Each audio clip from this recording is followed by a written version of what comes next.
God from Deuteronomy chapter 4. Worshipping the true God. Diligently watch yourself before you did not see any form on the day the Lord spoke to you out of the fire that budded. So you don't act corruptly and make an idol for yourself in the shape of any figure, a male or female form, or the form of any animal on the earth, any winged creature that flies in the sky, any creature that crawls on the ground, or any fish in the waters under the earth. When you look to the heavens and see the sun, moon, and stars, all the stars in the sky, do not be led astray to bow in worship to them and serve them. The Lord your God has provided for all people everywhere under heaven. But the Lord selected you and brought you out of Egypt's iron furnace to be a people for his inheritance, as you are today. The Lord was angry with me on your account. He swore that I would not cross the Jordan and enter the good land the Lord your God is giving you as an inheritance. I won't be crossing the Jordan because I'm going to die in this land. But you are about to cross over and take possession of this good land. Be careful not to forget the covenant of the Lord your God and that he made with you, and make an idol for yourself in the shape of anything he has forbidden you. For the Lord your God is a consuming fire, a jealous God.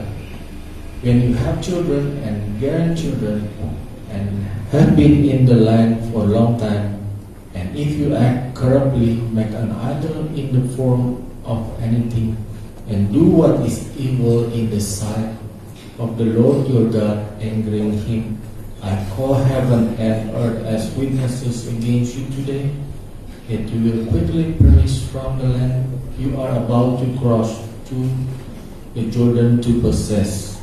You will not live long there, but you will certainly be destroyed. The Lord will scatter you among the peoples, and you will be reduced to a few survivors among the nations, where the Lord your God will drive you.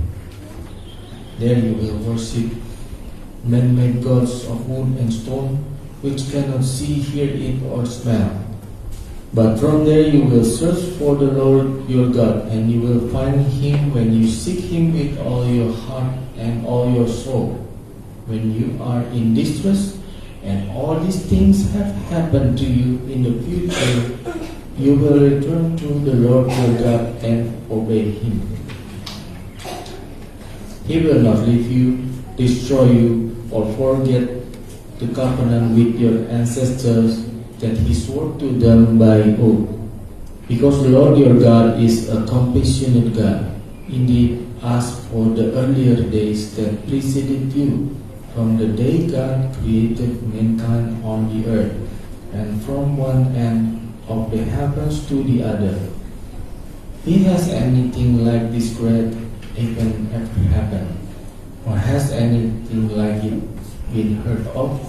Has the people heard God's voice speaking from the fire as you have and lived?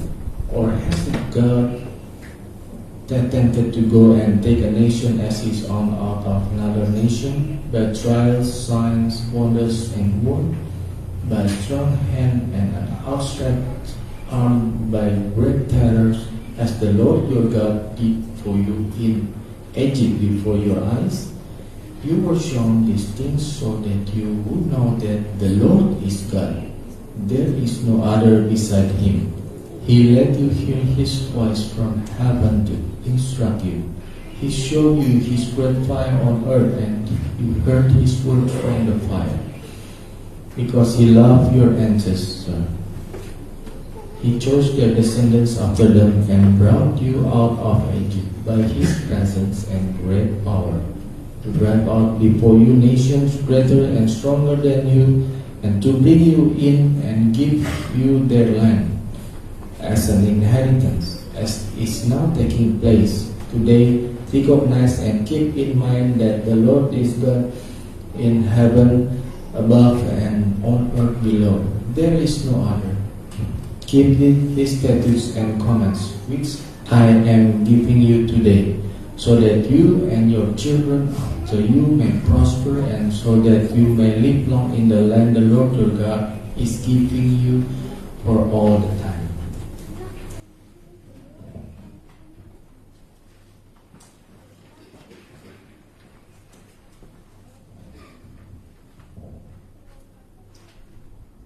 I'm reading from Acts 17. Paul in Athens. While Paul was waiting for them in Athens, he was deeply distressed when he saw that the city was full of idols. So he reasoned in synagogue with the Jews and with those who worship God, as well as in the marketplace every day with those who happened to be there. Some of the Epicurean and Stoic philosophers also debated with him. Some said, "What is this ignorant show off trying to say?" Others replied, "He seems to be a preacher of foreign deities," because he was telling the good news about Jesus and the resurrection.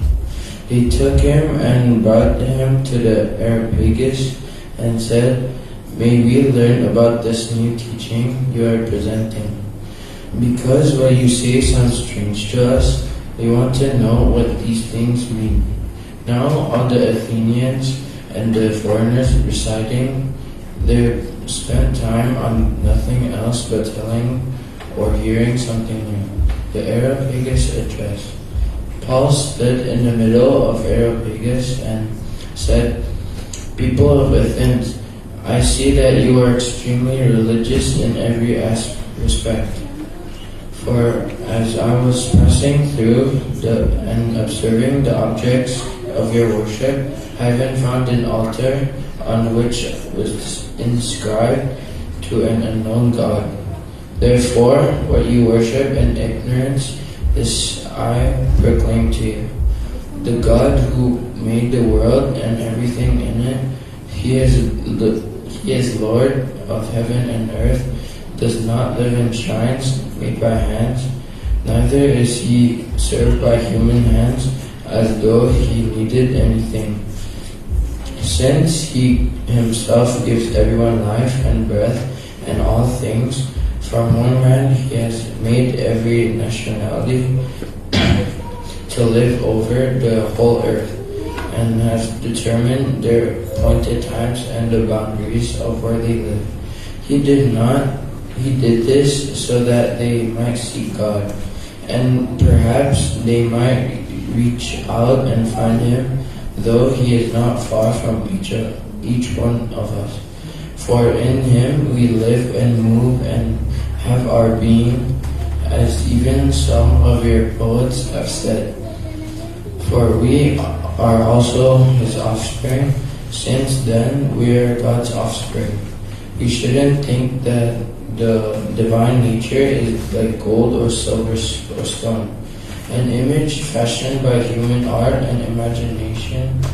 Therefore, having overlooked the times of ignorance, God now commands all people everywhere to repent, because He has set a day when He is going to judge the world in righteousness by the man He has appointed. He has provided proof of this to everyone by raising Him from the dead. When they heard about the resurrection of the dead, some began to ridicule Him, but others said, We'd like to hear from you again about this. So Paul left their presence. However, some people joined him and believed, including Dionysius and Areopagus, a woman named Damaris, and others with them. This is the word of the Lord.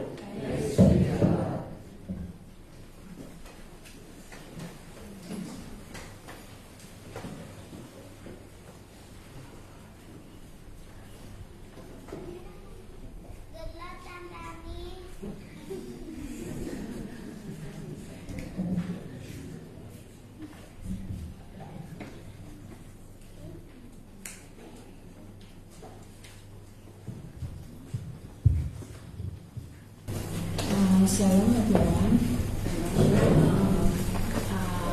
I'm here to preach about good news from Acts 17. My name is Hani and I'm the part of the ministry, and my husband and my son. We are grateful that God continue to lead us and guide us and give us His word so that we continue to grow in faith and glorify His name in our lives. Let's pray. Our Father in heaven, we thank you for your grace that we are here to listen and learn the truth of your word. Please help us to understand and be able to implement it. There's also your servant who will convey your word. In the name of our Lord Jesus Christ we pray. Amen. Saya pergi ke Bali beberapa bulan yang lalu. A few months ago, I went to Bali. Di sana saya melihat mereka sangat beribadah dan memberikan persembahan. I saw that they are really diligent in worshiping and give offerings. Ya, saya merasa sedih dan berpikir, I was sad and I thought, andaikan mereka bisa percaya kepada Tuhan, I hope that they can believe in God. Jadi mereka tidak perlu melakukan hal-hal itu untuk mendapatkan berkat dan keselamatan. So they don't have to do all these things to get the blessing and salvation. Dan saya berdoa dan berharap mereka bisa mengenal Engkau. And I pray and hope that they can know God. Dan kiranya Tuhan mengirim orang-orang yang terbeban untuk menjangkau mereka. And I pray that God will send the people who are burdened to reach out to them. Dan juga Paulus dan mengirim orang-orang yang terbeban untuk menjangkau mereka. Dan ini juga yang Paulus rasakan ketika dia pergi ke Athena. And this is what Paul felt when he was walking around in Athens. Sebelum kita melihat apa yang terjadi di Athena, mari kita mengingat minggu lalu. Before we see what happened in Athens, let's remember what the message from last week. Bagaimana Paulus pergi dari Athena ke Korintus. How Paul went from Athens to the Corinth. Di tengah-tengah peradaban yang terjadi, in the middle of debate that what happened,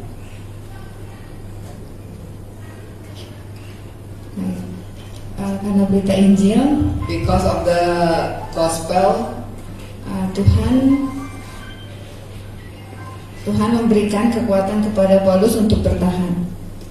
Paul gave Paul strength to endure. Tuhan mengingatkan Paulus akan penyertaannya.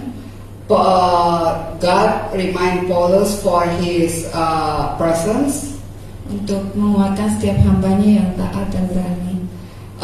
to give strength to every servant who are obedient and brave.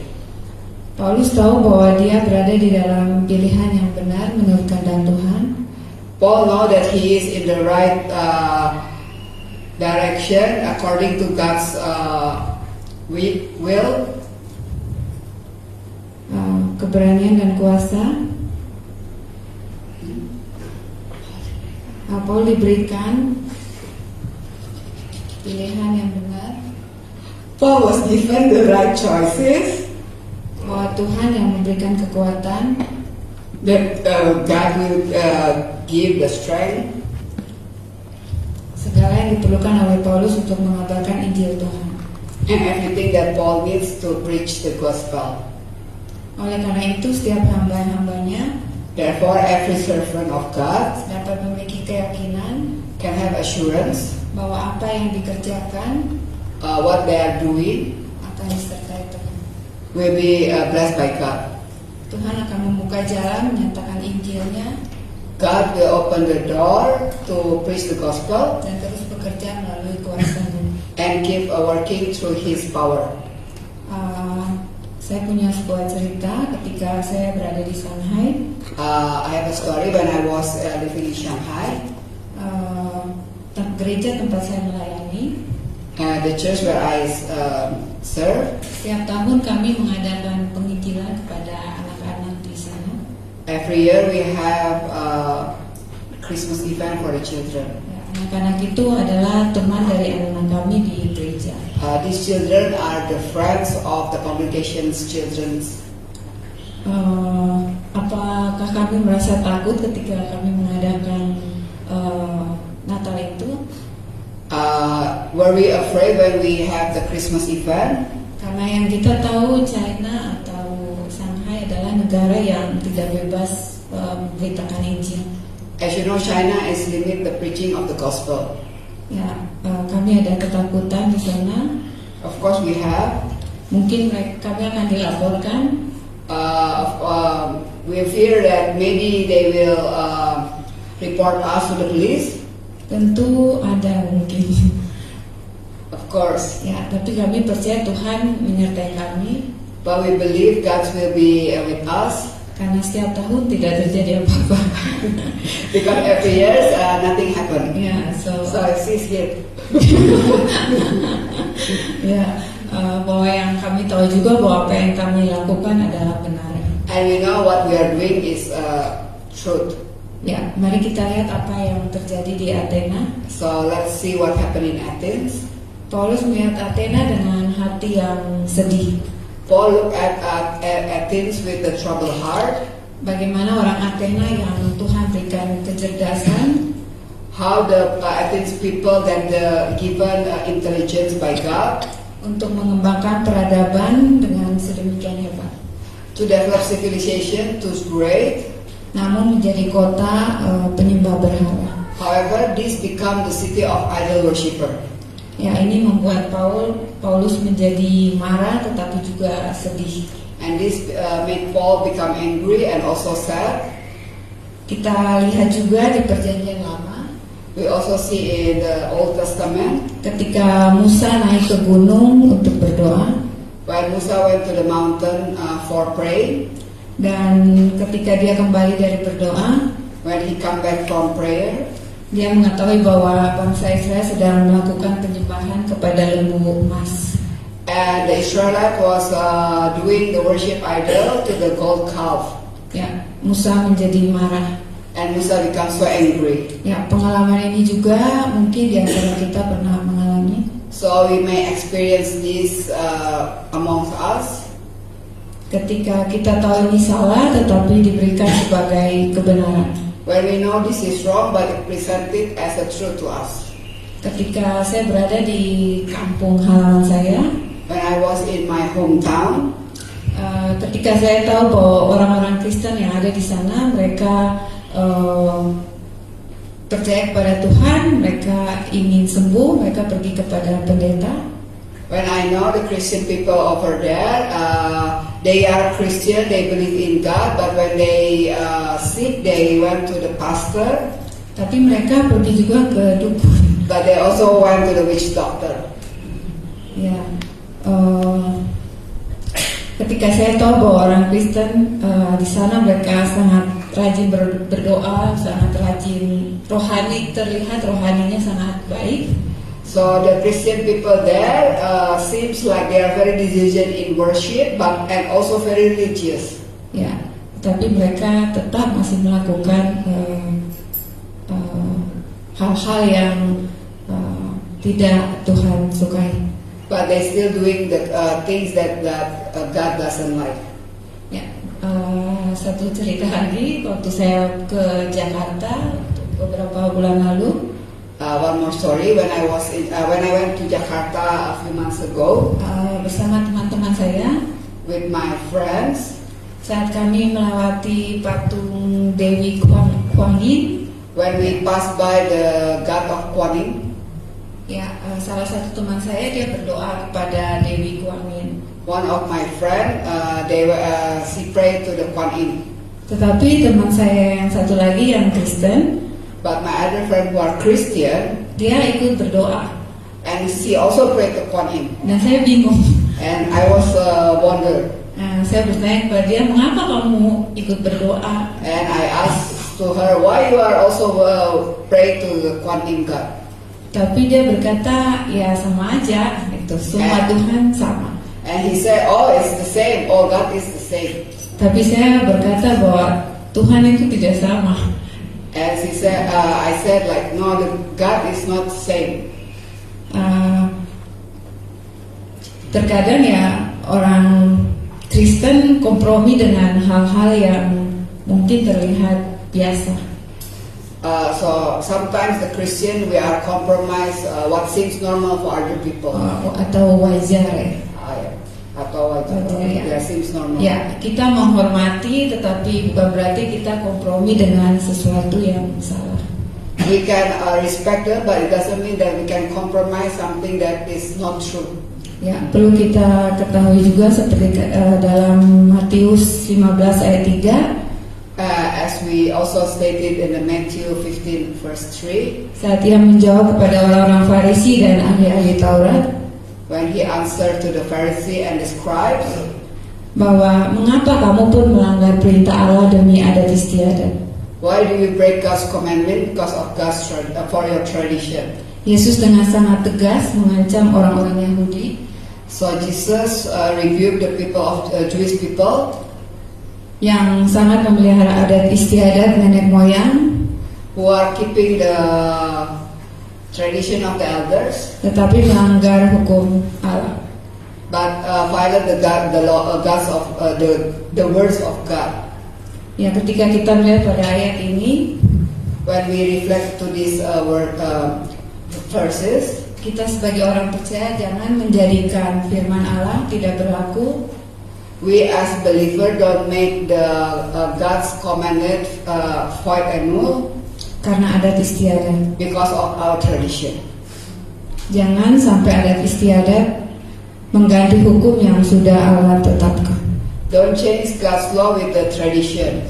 Dalam kata lain, lebih mementingkan adat istiadat yang dibuat oleh manusia. So in another word, like we are put importance on the tradition that made by humans. Paulus tahu betul Allah adalah Allah yang cemburu. Paul know that God is the jealous God. Yang tidak ingin manusia menyembah Allah selain Dia. That God doesn't want us human to serve other gods rather than Him. Paulus merasakan apa yang Tuhan rasakan. Paul can feel what God feel. Dia tidak mau bahwa Allah yang memberikan semua anugerahnya tidak diketahui oleh manusia yang menyembah berhala. He doesn't want that. He doesn't want that God who gave all the grace didn't know by the people who worship the idol. Ini yang mendorong Paulus untuk tidak berhenti berbicara. This is what encouraged Paul to keep talking. Berdebat dengan orang-orang yang ditemuinya di Agora. And debating with the people which he met in Areopagus. Ya, kita tahu Agora adalah tempat pertemuan warga kota Yunani dan Romawi. As we know, Areopagus is a meeting place in Greek and Rome. Agora menjadi pusat studi tempat orang-orang berdiskusi dan bertemu. Areopagus is a learning center and a place for discussion, meeting and speaking. Oleh karena itu Paulus dibawa ke Agora. Therefore, Paul was brought to Areopagus. Di Agora Paulus bisa bertemu dan bertukar pikiran dan berdiskusi. In Areopagus, Paul can meet with other people, exchange ideas, and have a discussion tentang Injil, about gospel. Paulus juga tidak membicarakan bagaimana dia memiliki hidup yang lebih baik. Paul also doesn't talk about how he can have a better life berdasarkan pemikirannya sendiri, based on his own thinking, tetapi berdasarkan pemikiran sesuai firman Tuhan. But according to God's law, yang akan menghakimi dunia ini, which will judge the world. Juga tidak seperti pengajar lain yang memberitakan Injil yang diperlukan oleh semua orang yang berdosa. And also it's not the same like other teacher who preach the gospel to the sinful people, termasuk orang-orang di Athena. including the people of Athens. Kristus yang mati dan bangkit menjadi inti pengajaran Paulus. So Jesus Christ who died and rose again is the essence of Paul's teaching.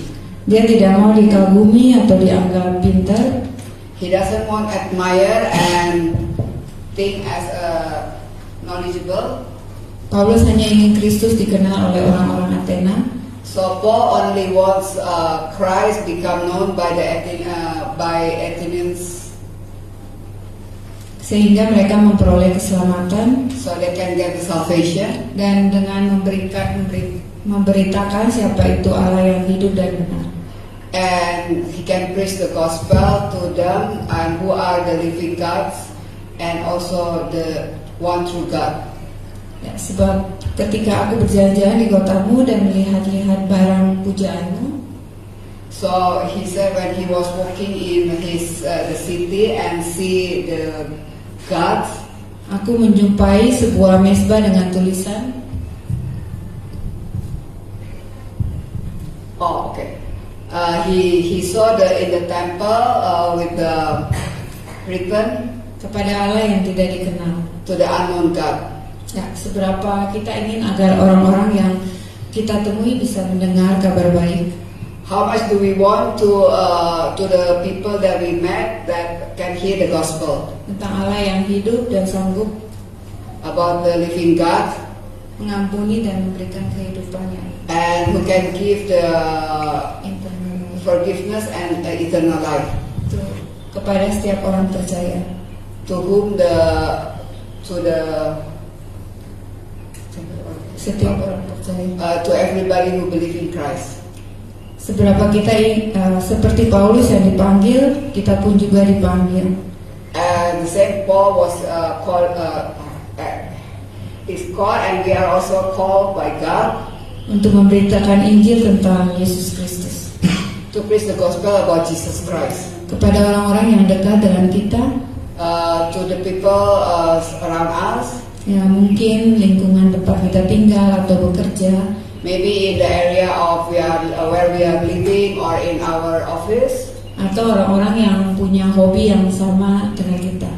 or to the people who has the same hobby as us. Ya, Tuhan menempatkan setiap kita di tempat di mana kita berada God put us where we are now karena alasan tertentu. because God has a purpose in us. Ya, alasan itu adalah Injil diberitakan, And the reason is so the gospel will be preached, sehingga banyak orang bisa mendengar Injil dan percaya kepada satu-satunya Tuhan dan Juru Selamat, so a lot of people can hear about the gospel and believe in the one true God, yaitu Yesus Kristus. which is Jesus Christ. Ketika kita mau rendah hati When we are humble dan tunduk kepadanya, and submit to Him, Ia akan bekerja melalui setiap kita and He will work through us untuk membawa firman kepada orang-orang di sekitar kita, to bring the word of God to people around us. namun jauh lebih penting But more important, kita tidak hanya bersaksi melalui kata-kata atau perkataan kita, we are not only testify through our words, tapi jauh lebih penting adalah hidup kita, but more important is through our life. hidup kita yang memuliakan Tuhan, Our life who are glorify God, yang menjadi suatu cerita yang indah, yang baik buat orang-orang yang melihat. can be a amazing story to other people who see and live with us. Sehingga mereka melihat kebaikan Tuhan dalam setiap hidup kita. So they can see the goodness of God in our lives. Ya, kita perlu memahami kenapa kita dipanggil, So we have to understand why what is the reason that we are calling, untuk memberitakan kabar to share the good news dan melaksanakan amanat agung Tuhan, and to give and to do the great commandment of God. Yang penting adalah The most important things bersiaplah memberitakan kabar baik. So be prepared to share the good news. Jangan lihat itu sebagai sesuatu yang berat, Don't see it as a burden for us, namun lebih kepada suatu tugas yang istimewa yang tidak semua tugas itu Tuhan berikan. but see it as a task that is special that given by God to us. Ya, apakah juga terhadap Roh Kudus And also be sensitive to the Holy Spirit yang terus berdoa untuk orang-orang yang Tuhan kirim untuk kita jangkau. and keep praying to the people who are sent by God for us to preach the gospel. Setia, And be faithful. jangan menyerah, Don't give up. teruslah memberitakan kabar baik kepada setiap orang. And keep share the good news to everyone. Ya, setiap orang pasti punya respon yang berbeda-beda. So each person must have a different response. Tetapi teruslah menabur karena Tuhan yang memberikan pertumbuhan. Keep so because God will give the growth. Tugas kita hanya menabur And our job is only to sow dan memperlihatkan hidup kita yang benar di dalam Tuhan. and to show the righteous life that we have in our Lord Jesus. Ya, kesimpulan ini mengajak kita untuk mengandalkan Tuhan. So the conclusion to us that we can always rely on God Di dalam kesaksian kita in our testimony. selalu ada tantangan dan salib yang harus kita pikul. There is always challenge and a cross that we need to carry Saat kita bersaksi dan menginjili, when we are give testimony and also preaching the gospel. namun kita tidak melakukannya sendiri, But we are not doing alone karena Tuhan Yesus akan memberikan kekuatan because God will give us strength dan menyertai kita and be with us melalui Roh Kudus. through the Holy Spirit. Oleh karena itu kita harus selalu berdoa, That's why we have always keep praying, memohon penyertaan Tuhan. ask for God's presence. Ya, saya akan menutup ini dengan satu cerita lucu. Nggak tahu lucu atau enggak. I will close this with one fun story. But I don't know if it's funny or not. Satu hari Kai nggak tahu, mungkin waktu itu Minggu dia dengar cerita di gereja, mungkin ya. Ya. So one day when we are still in Shanghai, Kai hear the story in the church. Maybe and someday he come to me and ask and talk to me. Mommy, I said to my friend about Jesus, but my friend say that nggak ada, no exist. Yeah, so Kai will angry, dia marah sekali, dan dia bilang sama temennya, kamu yang salah gitu, saya yang benar. Okay, so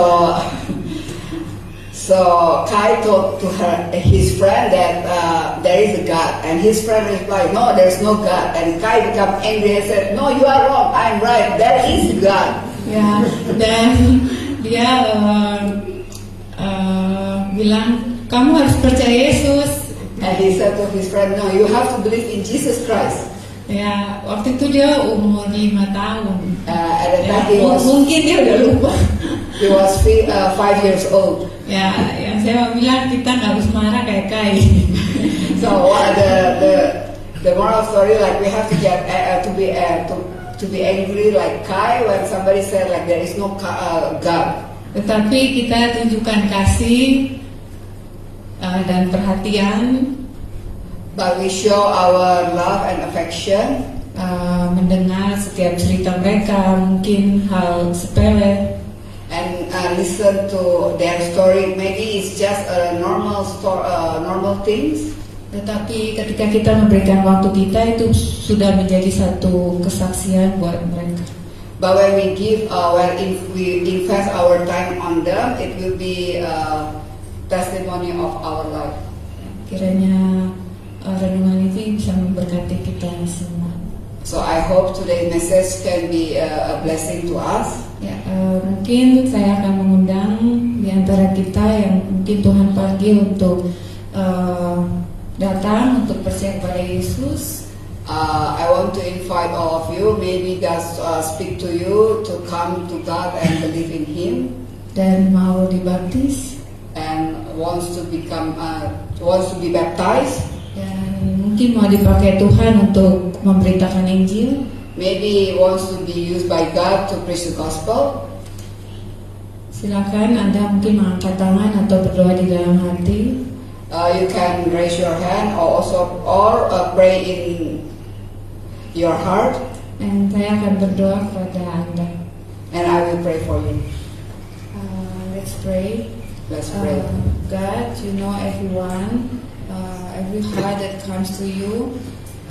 Whenever they longing in, may the Holy Spirit give them faith to believe in your as the only Lord and Savior, and accept the baptism and be strengthened in their call to share the gospel and serve you, and want to follow all their life.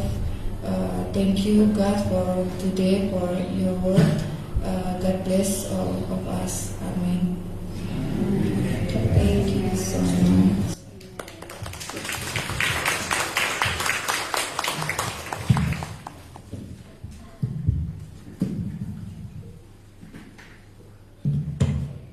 Thank you, Honey and Alice. You know, the first time you get up to speak is the hardest. But thank God for His encouragement this morning to tell the story, to live out the story.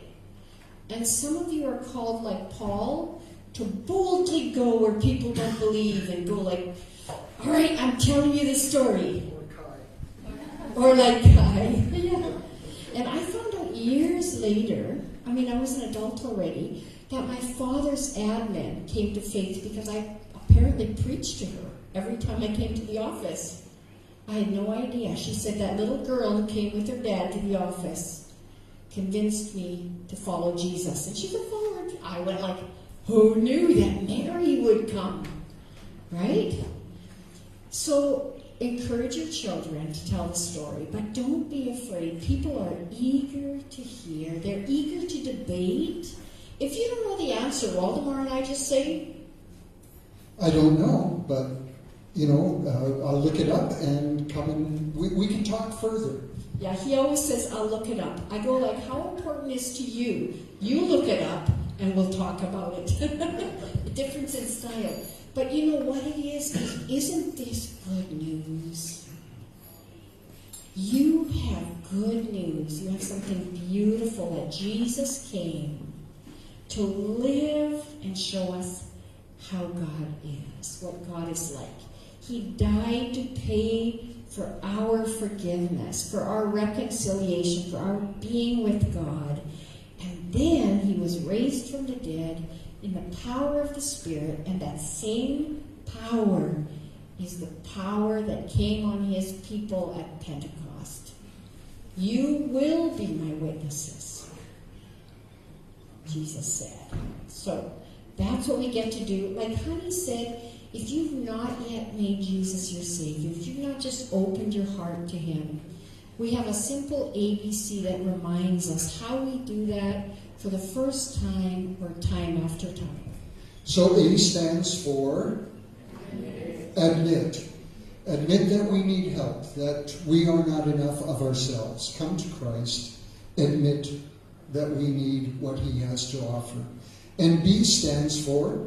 We believe that God is for us, that He is with us, that He has made a way for us to love Him and know Him. And C? Commit. Change the way you live. And one of the things that Honey mentioned and Rosemary touched on as well, if you haven't been baptized yet, baptism doesn't make you a Christian. We are baptized as a witness, as a testimony, as a statement to everybody who's gathered there that we are following Christ. And we have a formula that we use besides the words that Jesus gives, being baptized in the name of the Father and of the Son and the Holy Spirit. But Paul also talks about this. He says, as you have been buried with Christ to your former way of life, you are now raised to new life in Christ. And so when you're baptized, it doesn't magically make you a Christian, but it's a way of saying to everybody who's gathered there, I am following Jesus. I'm serious about what I'm doing. And if you haven't been baptized yet, come and talk to us, because we would love to give you that opportunity to testify before everyone that you are a follower of Jesus.